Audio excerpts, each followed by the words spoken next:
Hello there, my $5 plus patrons who give me money. I'm always grateful to you guys for that. So let's talk about the Sonic movie in a video that's exclusive to you guys, because why the fuck not? I don't really talk about Sonic much on the channel, mainly because there's not a lot to talk about. Partly because it's such a big franchise that it's talked about so much, there's not really a lot I could really add to the conversation, but also because, I don't know, I just don't really know what you could really do to improve the stories or something, because stories is kind of my forte, that's where my focus is. As you can tell by my many series that are about explaining or improving stories. But Sonic's really important to me, you know. Going back to when I was a kid, we had a Mega Drive. It was the first console we had. Well, it was my mum's technically. And we had 5 games on it, which were Formula 1, Alex Kidd, and Sonic 1, 2, and 3. So there's a roughly 3 in 5 chance that Sonic was the first video game I ever played. And, you know, I grew up on the Adventures of Sonic the Hedgehog, the cartoon, when I was a bit older. I got into Sonic Underground and the Sat AM Sonic, then Sonic X later. A show whose English dub I will never forgive for cutting Live and Learn out of the Bio-Lizard fight. Fuck you 4 kids. I'm glad you died. I think they died.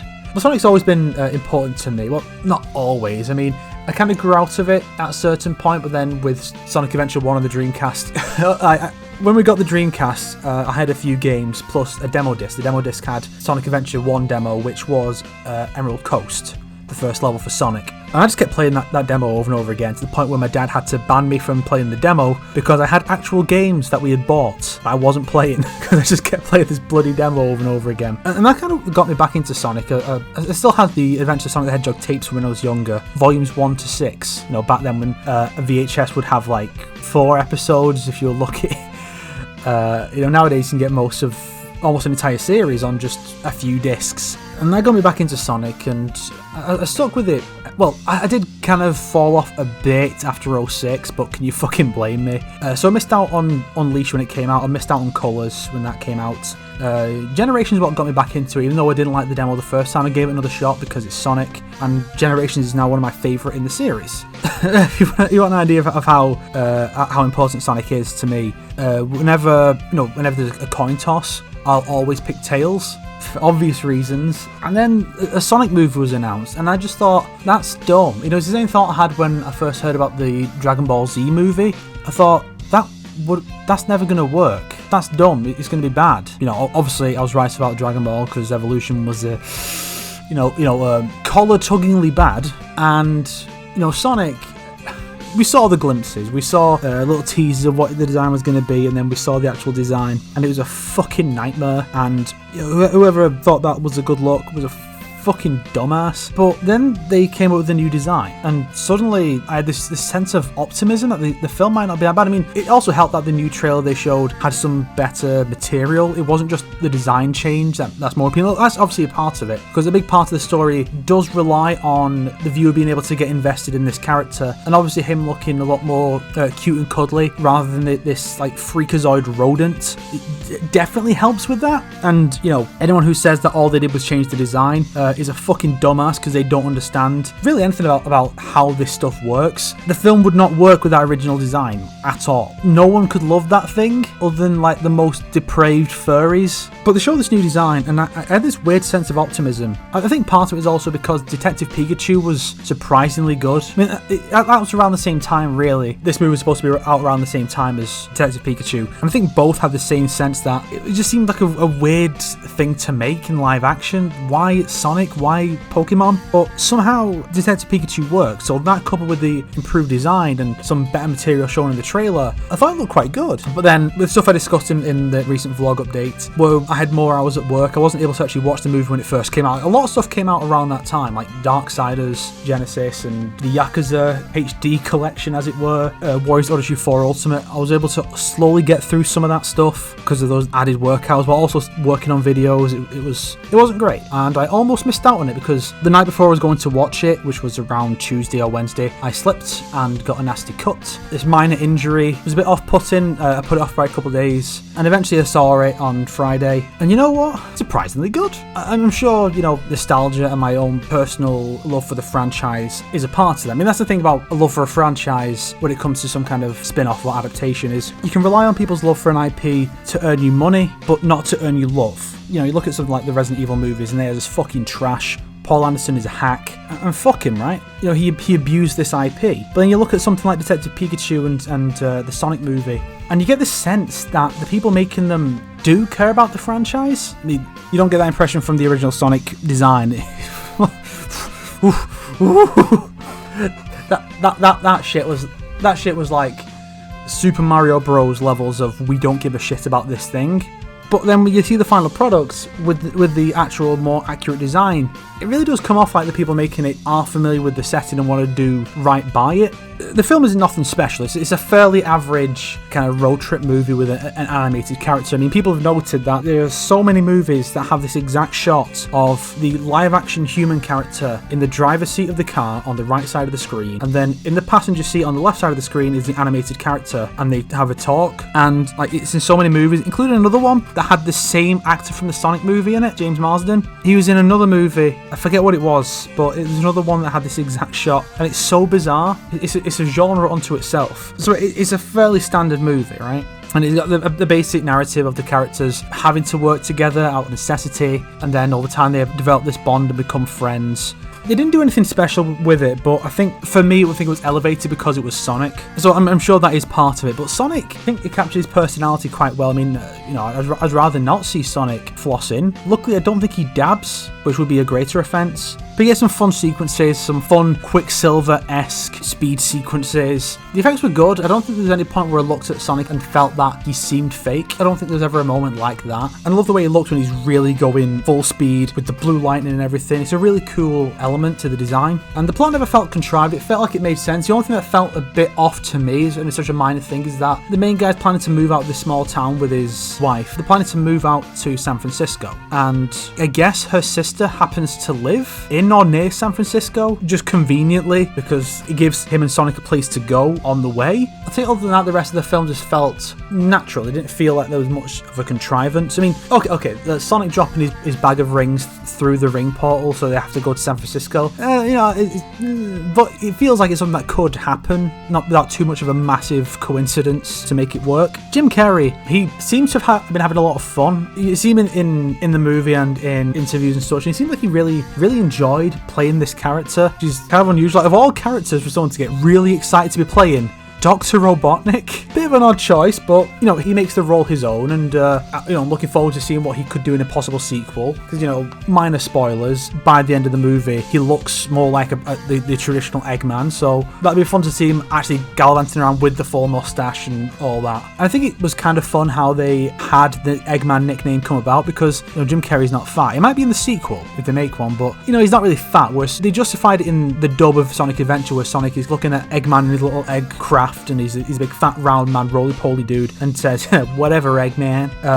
But in this movie, it's because Robotnik's drones are shaped like eggs, and that's why he's like Eggman, and that works. You know, they included the thing, but it doesn't feel contrived to have it there. Think about something like Luke Cage, you know, the Netflix show, where he has the tiara, ends up with the classic outfit, and it's just kind of silly and dumb, and a bit of a contrivance just to make this thing exist as a nod to the comics. But this movie found a natural way to have Jim Carrey be called Eggman. The excuse for his red outfit, you know, it's a red flight suit, and it makes sense. The film was quite funny at times. There were quite a lot of times where I just had a smile on my face.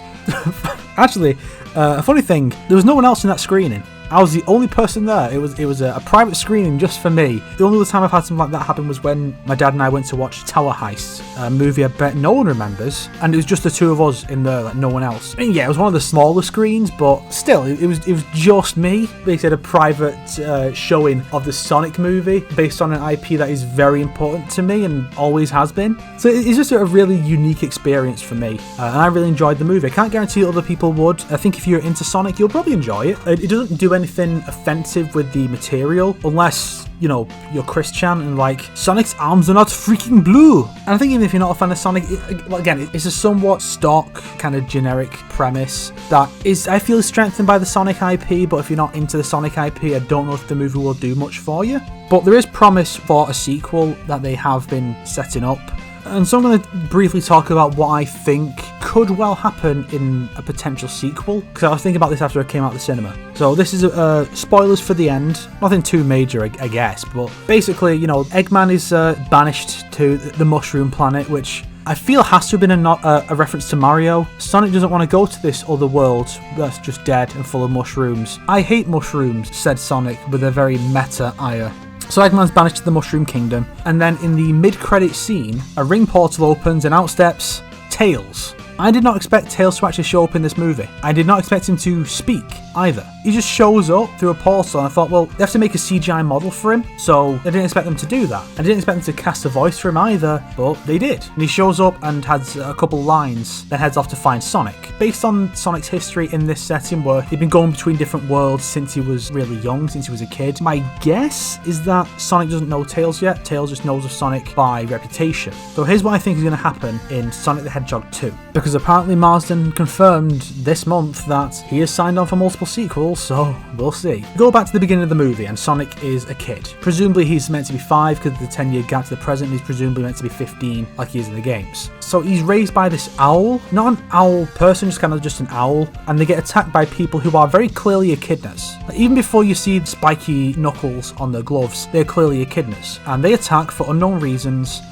because functionally it doesn't matter why they're attacking, plus it gives them an opportunity to explore it in a sequel. And so they capture this owl character and Sonic has to leave, and that sets him off on his journey. So Tails comes to look for Sonic. My guess is that he's part of some kind of resistance force that are trying to fight back against the echidnas, and possibly from that owl lady or someone else, Tails has heard about Sonic and his incredible speed and figures that guy can help us overthrow the echidnas. That's where he's gone to go and find him. And so he'll bring Sonic back to his home planet, probably will be referred to as Mobius, or the echidnas will go to Earth, probably a bit of both, just so that the budget isn't, sky high. So we'll have Sonic and Tom teaming up with Tails to fight the echidnas, and we'll also have, obviously, Knuckles showing up. There's no doubt that Knuckles is going to show up as one of the lead echidnas, if not the lead one. He'll be a general. I mean, he could be part of the resistance that is teaming up with Sonic, but I feel like it's more likely that he'll be an enemy at first, then turn like in the games, and that'll give us a live-action Sonic vs Knuckles scene. Tails for his cameo is voiced by his current voice actress,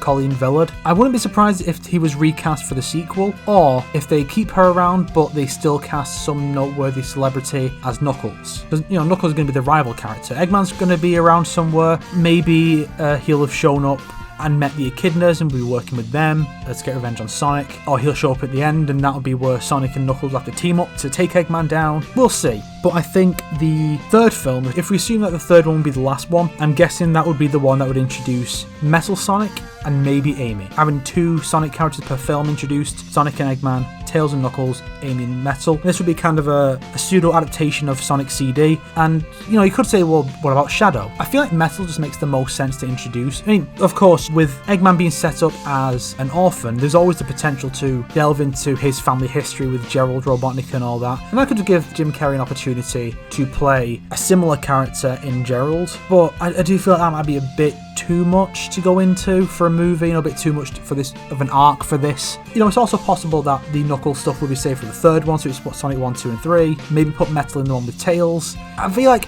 it just makes the most sense currently if Tails' purpose is to recruit Sonic to fight against the echidnas, and that's where you introduce Knuckles. But that is just my 2 cents. Also, Gary Chalk had a cameo apparently, the voice of Grounder from Adventures, and Robotnik himself from Underground. He was the US Navy Chief of Staff. It's always fun to have cameos like that. So, we'll see how it goes for a sequel. I'm genuinely looking forward to a sequel. And it could be fun if Sonic and Pokemon movies, because they're meant to be doing a bunch of those as well. It could be fun if they became these rivals. Fuck Marvel and DC releasing films that compete with each other. I want to see Sonic and Pikachu movies that compete with each other. The thing with the Sonic one is that it introduces other worlds. Not universes per se, but there are other worlds. So there's always the potential for other Sega franchises to get involved if they so wanted. Kind of like, funnily enough, the Netflix Castlevania show. There are portals into other places, which could be portals to the worlds of other franchises that Adi Shankar has the rights to. So it'll be fun to see what they do with Sonic going forward. The movie's nothing special, but it has to set everything up, and I think now that they've got the first one done and they've found their footing, it's possible the next movie, if it does get made, which it seems likely it will get made, considering the fact that the movie apparently did a lot better than fucking Birds of Prey. And it did decently well in reviews. Could well happen. I hope it does, because I'm looking forward to seeing what they could do with this property going forward. It's always nice when you have a franchise that is of like middling to poor quality at a certain point, or a franchise you enjoy, but you get to a point where you realise that it's not in a great place right now, and then something comes out and you realise, oh, there is hope for this property because this thing is actually quite good. I'm hoping that Scorpion's Revenge will do that for me in Mortal Kombat, but I mean, granted, I like Sonic Forces, don't get me wrong, but the Sonic franchise isn't in all that great a place right now. But this movie gives me hope that, you know, something good could come out of the franchise, probably next year for the 30th anniversary. Yeah, that moment when you realise, much like Sonic, you're turning 30 next year. Well, this fun while it lasted. See, I'm gonna go fucking shoot myself.